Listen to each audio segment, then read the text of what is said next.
Headline edition, July 8, 1947. The Army Air Forces has announced that a flying disc has been found and is now in the possession of the Army. Army officers say the missile found...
From the studios of Blackwater Media in the city of Atlanta, it is another edition of the Shadowland radio show. I am your host, Dr. William Lester, and welcome to another episode of the program. As you know, I like to begin each program by thanking those new listeners, those new people who have discovered the show and are listening on YouTube. If you go to YouTube, you can find our channel, which is Blackwater Media, or just type in the Shadowland radio show in the search engine. It'll bring you right to it.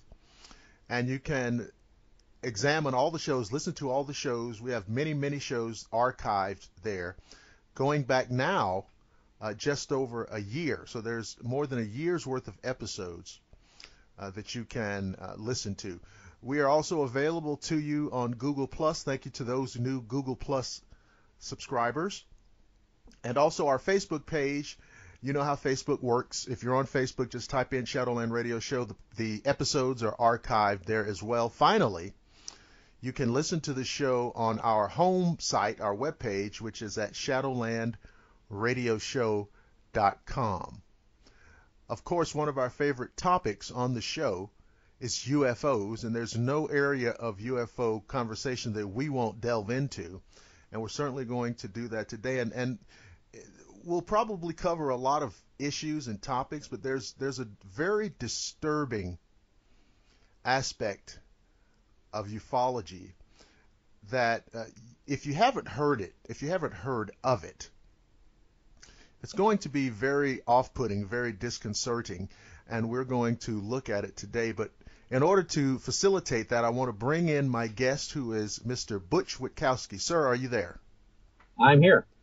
Thank you so much for being on the show. Would you mind telling our listeners all about you and the world of Butch Witkowski? Former law enforcement, former member of MUFON, chief investigator with MUFON, star team member with MUFON. Left MUFON in 2009, started my own group called the UFO Research Center of Pennsylvania. We have 12 affiliated sites, 10 in the United States, 2 overseas, 1 in England, 1 in Poland. We're a multifaceted group because everybody that's in the groups are all longtime researchers. And they cover a gambit everywhere from helicopter pilot down to forensic scientists, and everything in between that. Forensics, photography, evidence, researching, databases. We have 2 mobile field units, and we're a very, very busy group for a small group. And now you mentioned that you have a background in law enforcement, and so I'm always curious as to, how that works. What is the move that you made from law enforcement to UFO research, or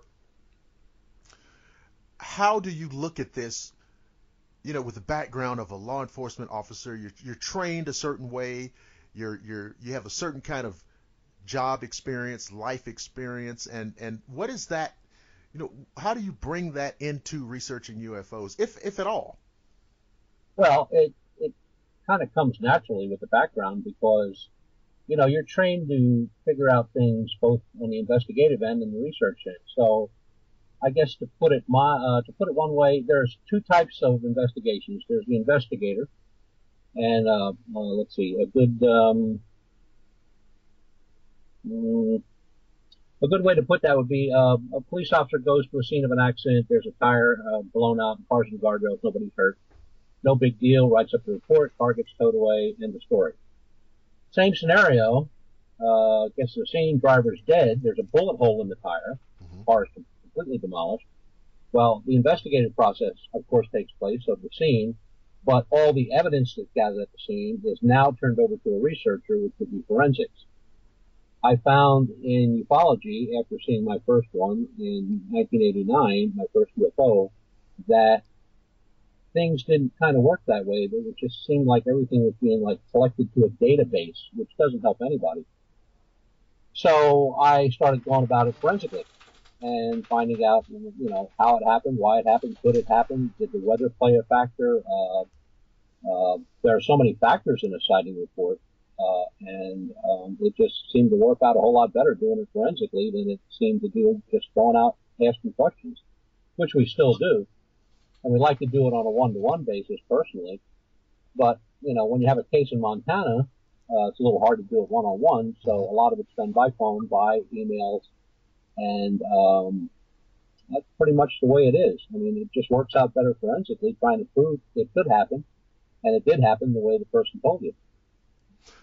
One of the things that you will often hear from people who are not inclined to think that there's anything to the UFO phenomena is there's no evidence.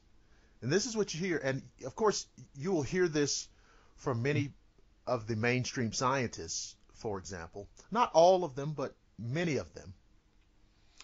And just general skeptics and or debunkers as well.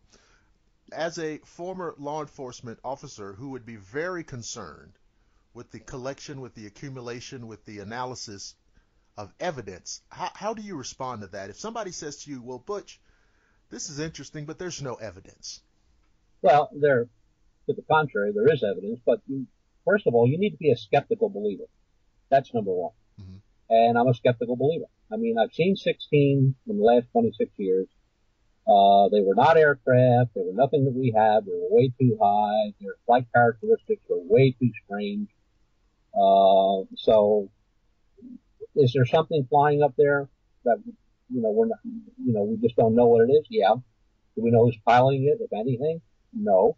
So if you would string out evidence to, okay, I have a little grail alien here sitting in my office next to me, he's telling me what to say, that would be evidence, but unfortunately that's not happening. So we have to go on what we find. I mean, which is, we have photographs, we have video, and I don't mean the blurry photographs like Bigfoot. I'm talking about we have good photographs, we have night vision photographs, we have day, we have 35 millimeter, we have digital, we have CCTV. And when you see something cross from horizon to horizon in a little over a second, zigzagging across the sky and stop, and then go straight up, we don't have anything like that. If you see something that's doing that same particular flight maneuver and it stops and dips down and comes back up and stops and then goes backwards and then stops and then goes up, we do not have anything like that. These things have been clocked at tens of thousands of miles an hour. And if that was one of our guys up there and he made that type of maneuver, I'm sorry, he'd be a bowl of jelly. It's very interesting because I find that even a casual person who maybe sees a program on TV or catches something on the internet has a kind of awareness that these kinds of things are going on. What is it, do you feel, there seems to be, and I don't know what the word is here, but there seems to be like an inhibitor where for some reason we just can't get to the point where we don't have to have the conversation, are UFOs real? Because a lot of times you have to jump over that hurdle